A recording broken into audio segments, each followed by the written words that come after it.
les hommes africains à la diaspora. Ils ont tous le même schéma. Voici un monsieur, il est en France. Il était avec une jeune fille. Ils ont fait 1 année et demie ensemble. Chacun a son appartement. Souvent la fille, elle s'en va, elle fait 1 mois là-bas. Après, elle va chez elle, tout ça là. Ils sont dans la même ville. Et puis, la fille, elle est de l'Afrique centrale. Lui, c'est un Ivoirien. Voilà. Donc, la fille, elle a fait un petit voyage. Elle est allée en famille. Elle revient. Il va la chercher à l'aéroport.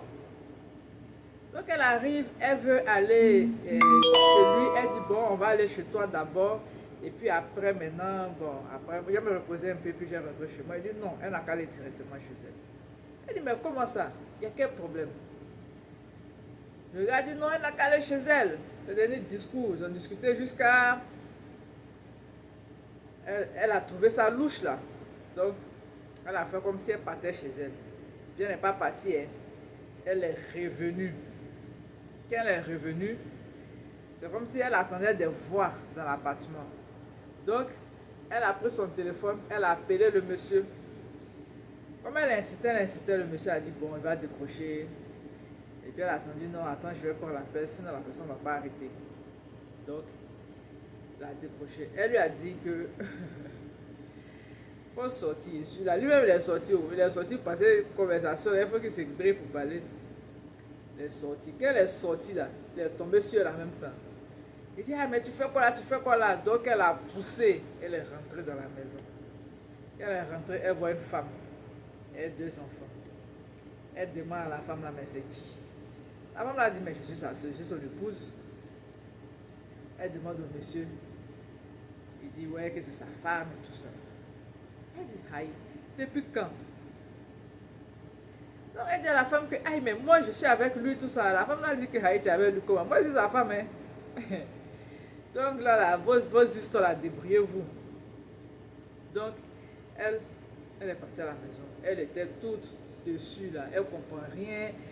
Que le monsieur et elle, ils se fréquentent il y a longtemps. Le monsieur connaît sa famille aussi la connaît, tout ça là. Donc, elle appelle la soeur du monsieur pour lui expliquer. La femme a dit, mais aïe, sa soeur dit, mais si il te dit que c'est sa femme, c'est que c'est sa femme. Elle est dépassée. Le monsieur aussi lui dit non, que celle-là, c'est ma femme du village, tout ça là, ça fait 10 ans ensemble, je l'ai juste dotée, donc toi, je vais t'épouser, toi, tu seras ma femme légitime et tout ça là. La fille, elle a dit que le monsieur l'a aidé à créer ses entreprises et tout ça là. Donc, mon cher, il est en train de la bourrer comme bon. Ils savent si bien le faire, il est en train de la baratiner. Vous voyez ce genre de choses là. Il dit qu'il va marier la jeune fille là. Il va l'épouser comme sa femme légalement. Il n'a pas informé sa femme qui vient du village là. Il ne l'a pas informé. Que lui, il est prêt à prendre une deuxième femme quelque part. Il lui a pas dit. Demain, cette femme là, quand elle va apprendre là, que tu as une maîtresse, quand elle va réagir, on va dire non, qu'elle est ingrate. Que tu allais la chercher pour venir du village, tu allais la chercher pour venir, et puis maintenant, elle demande le divorce. Tu ne vas pas lui expliquer que tu as une maîtresse, hein, que tu as mis ton nom là pour faire entreprise, donc tu ne veux pas la laisser. Et puis maintenant, tu la prends comme ton deuxième bureau. Ta femme là, elle là, comme c'est une villageoise, elle sera là pour piler le foutu, faire les sauces graines, les lourdes sauces du pays là pour toi, gérer tes enfants, faire ton ménage, tout ça là. C'est ça. C'est pour ça que tu allais la chercher. Mais quand tu vas venir expliquer l'histoire, tu vas couper toute cette partie là et puis tu vas dire non, j'ai envoyé ma femme d'Afrique, elle est devenue ingrate. C'est toujours les mêmes histoires. Quand vous venez raconter, vous racontez à votre faveur. La partie où vous êtes infidèle là, parce que pour vous, l'infidélité là, c'est légitime. Chez l'homme africain, lui, il a le droit d'être infidèle. Moi, je n'ai jamais compris ça. Moi, depuis que je me suis marié là, j'ai dit ça là, je ne suis pas d'accord avec ça. Je n'ai jamais accepté ça, ça n'a aucun sens. C'est écrit où? Que l'homme lui doit être infidèle et puis la femme non, ils disent quoi là même là? Que le corps de la femme est sacré. le corps, dans le corps de la femme, on a créé la communion, ou bien l'hostie, ou bien toutes les femmes là sont la Vierge Marie quoi. Non, corps là, c'est pas sacré pour vous, hein. C'est sacré pour nous-mêmes, c'est pas sacré pour vous. Chacun n'a qu'à rendre son corps sacré.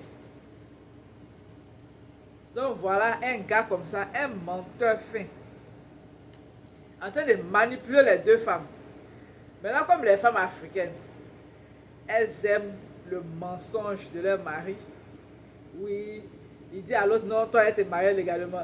Il va dire à l'autre, non, tu es la mère de mes enfants. C'est-à-dire qu'ils ont toujours des arguments.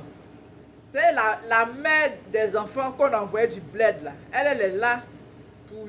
C'est la femme au foyer, c'est la femme qui va piler le foutou, elle va faire la lessive, elle va faire tout. Ça, c'est sa femme de ménage. Parce que lui, il ne peut pas se payer une femme de ménage en France.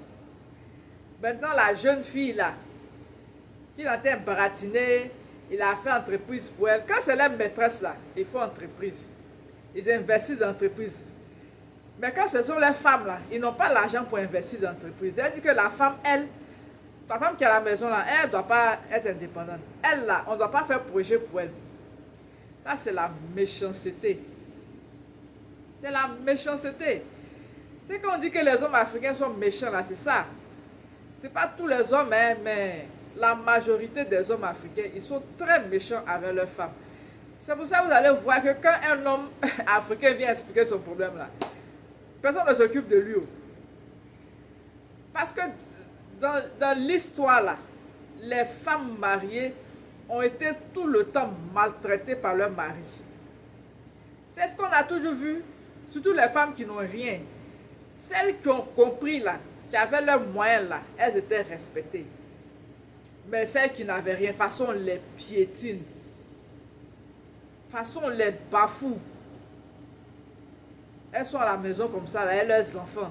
Il y a d'autres même là, elles sont, parce qu'elles ne savent pas où elles vont partir.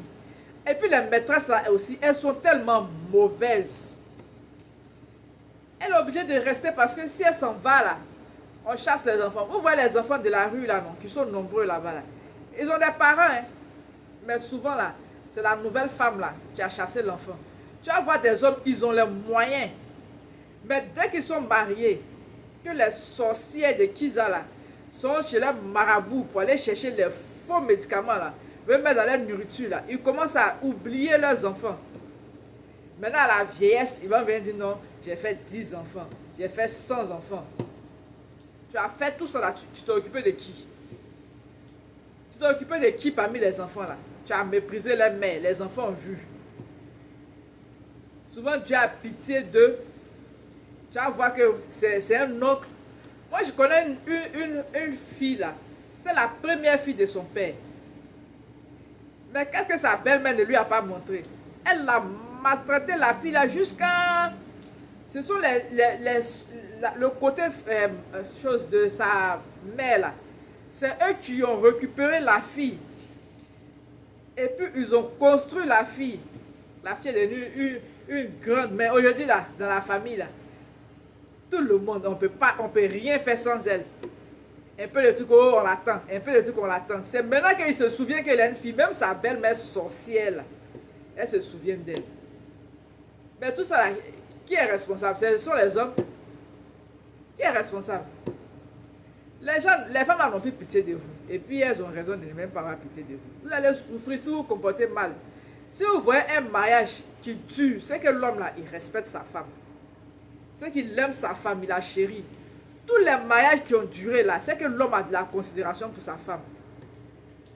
Mais les mariages qui ne durent pas là, c'est le faux type là. Si ça a duré là, c'est que la femme là, elle ne sait pas du tout où elle va partir. Parce que si elle savait où elle allait partir là, elle allait te laisser. Vous voyez des femmes à 60 ans, elles sont à Bengue, elles laissent leur mari là, les gens ne comprennent pas. C'est parce que c'est son heure qui a sonné, c'est son heure de gloire qui a sonné, parce qu'elle a souffert dans ce mariage là.